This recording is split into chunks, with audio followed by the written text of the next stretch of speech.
All right. So you wanted to know how Trump won and Harris lost. We're deep diving into that today. Yeah, this election was really something. It definitely bucked some historical trends. We got a ton of research.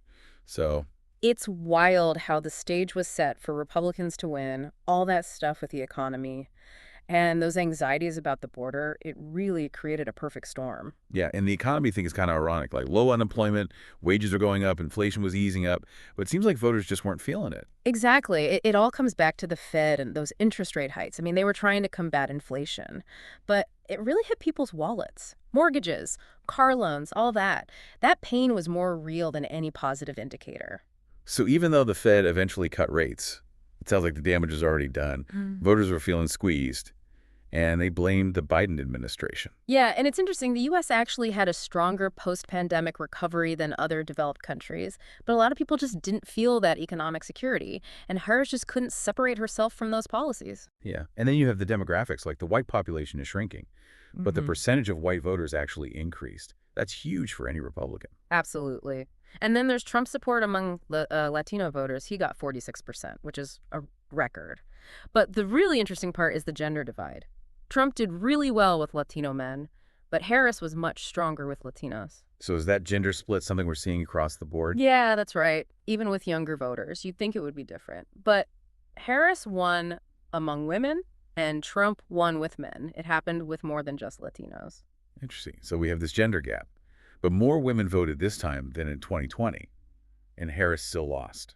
Well, it's not just about how many women voted, it's about which women. Harris won a bigger share of white women with college degrees, but Trump won a bigger share of white women without college degrees, and there were just more white women without degrees. Okay, so that makes a big difference. This makes me wonder, does this election tell us something about biases against women in power? One article mentioned this poll where most women thought Harris was sincere, but most men didn't. Yeah, that's a really big difference. It's definitely something to think about. But let's change gears a bit and talk about ticket splitting and voter turnout. Some Democratic candidates for the House and Senate did better than Harris, which means there was some ticket splitting going on. So some voters were okay with voting for Democrats in other races, Yeah. but not for Harris as president. Hmm. But that wasn't enough to stop the Republicans, right? Right. And part of that was because Democratic voter turnout was down from 2020, especially in those blue states. That really hurt Harris. Okay, now what about the polls? They were saying it would be closer, right? Yeah. And again, they underestimated Trump's support. It keeps happening. It's like they What? don't know how to measure his appeal. But it's important to note that they did get some things right.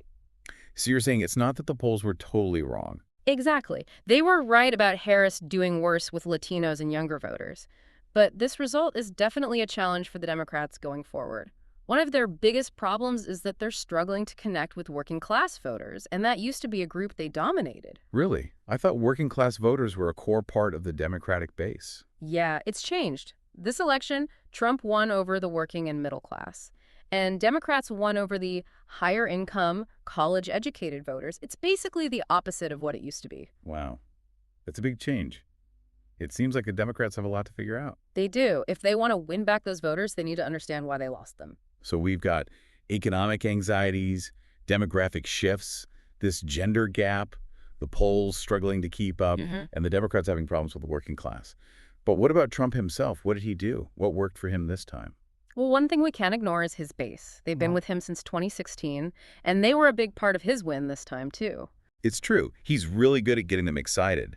But what resonated with voters specifically in this election? His stance on immigration and border security was important. It appealed to voters who cared about those issues, and they saw Trump as a strong leader. Okay, so immigration and border security were big, but let's be real. Trump's media skills helped too, right? Definitely. He was great with the media, both traditional and social. It was a big part of his campaign. Yeah, he knows how to get attention. He kept himself in the spotlight. His rallies were on TV. He used online stuff strategically. And even when there were controversies, he turned them to his advantage. Yeah, he's good at that. Now let's talk about Kamala Harris. The articles talk about why she lost. One of the most interesting ideas is this thing called thick cosmopolitanism. Thick cosmopolitanism. Okay, I'm listening. Basically, it's the idea that when people realize their group has hurt other groups in the past, they're more willing to help the people who are hurt. Interesting. But how does that relate to the election? Well, some people think that the Democrats' focus on guilt and shame backfired. Some voters might have felt alienated or defensive, especially if they didn't feel personally responsible for those past wrongs. I see what you mean. It makes sense that people would get defensive if they felt blamed. Exactly. And this connects to another problem for Harris: vague messaging. The articles say the Harris-Wells campaign didn't have a lot of concrete policies. They talked about big ideas, like saving America from Trump. But they didn't offer specific solutions to the economic problems voters were worried about. So it sounds like voters wanted plans and solutions, not just big statements. They wanted to know how their lives would be affected. Exactly. And that lack of specific policies made people feel disconnected from the Democrats, especially on issues like the war in West Asia, where the Biden administration supported Israel, even though a lot of Democrats are against the war. So there's this disconnect Mm. on the economy, on foreign policy. And it feels like the Democrats were more focused on the past than on the present. That's a good observation. And that brings us to the last point from the articles: competitive defensiveness. Competitive defensiveness. Now I'm really curious. Basically, it means both sides are so stuck in their positions and so focused on defending themselves that they stop listening to each other. In this election, both the Democrats and their voters were doing this. So instead of talking to each other and finding common ground, they just dug in their heels. Exactly. And that makes it really hard to agree on anything and move forward as a country. You know, it's interesting to think, what if the economy had been better for the Democrats? What if voters weren't worried about money? Would it have been different? Yeah, good point. It seems like the economy really helped Trump. But even then, his win was still a surprise. There's more to it than just the economy. Right. This election was so interesting, it makes you think differently about voters and about how some political strategies just keep working. And speaking of strategies, we can't forget about the media. The articles talk a lot about how Trump uses the media to his advantage. Yeah, he's really good at that. He knows how to use both traditional and social media to shape the story and control what people are talking about. It's amazing how he stayed relevant even after he wasn't president. It's like he can't help but be the center of attention. I don't think it's just him, though.